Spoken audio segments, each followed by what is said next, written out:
মানুষ ও প্রকৃতি অবিচ্ছেদ্য, দুঃখ ভাঙন মৃত্যু সবই জীবনের অংশ।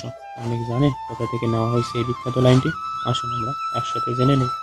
মানুষটির জন্ম 1914 সালে 1 জানুয়ারি কুমিল্লা জেলা, এটি বর্তমানে বাংলাদেশে অবস্থিত। যে মানুষটির নাম অদ্বৈত মল্লবর্মণ।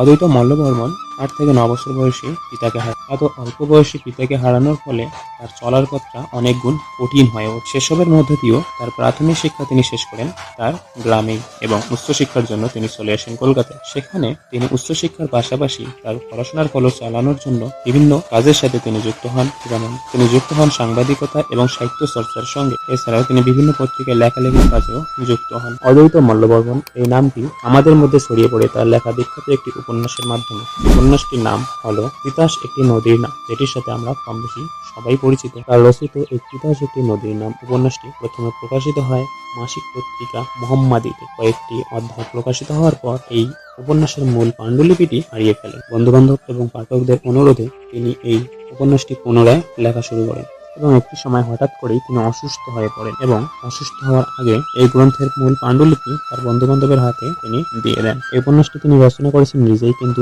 জীবিত থাকা অবস্থায় এই উপন্যাসটি প্রকাশিত হয়নি। তার মৃত্যু হয় খুবই অল্প বয়সে, যখন তার বয়স মাত্র 37 বছর। সালটা ছিল 1958 সালের 16 এপ্রিল।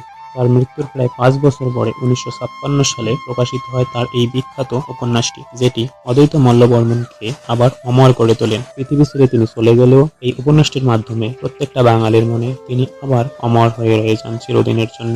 তিতাস একটি নদীর নাম উপন্যাসের মূল বিষয়বস্তু সমাজের মধ্যে ছড়িয়ে দেওয়ার জন্য গুরুত্বপূর্ণ ভূমিকা পালন করেন একজন ব্যক্তি, যিনি বাংলার বিখ্যাত চলচ্চিত্র পরিচালক ঋত্বিক ঘটক। তিনি তিতাস একটি নদীর নাম উপন্যাস অনুসরণে সম্পূর্ণ চলচ্চিত্র নির্মাণ করেন, যেটি সারা বাংলায় এবং সারা বিশ্বে এই উপন্যাসের মূল বিষয়বস্তু ছড়িয়ে দেয়। এবং এই চলচ্চিত্র এবং উপন্যাসের মধ্য দিয়েই বিখ্যাত লেখক অদ্বৈত মল্লবর্মণ আমাদের সকলের মধ্যে অমর হয়ে রয়েছেন, আজও এবং ভবিষ্যতেও থাকবেন।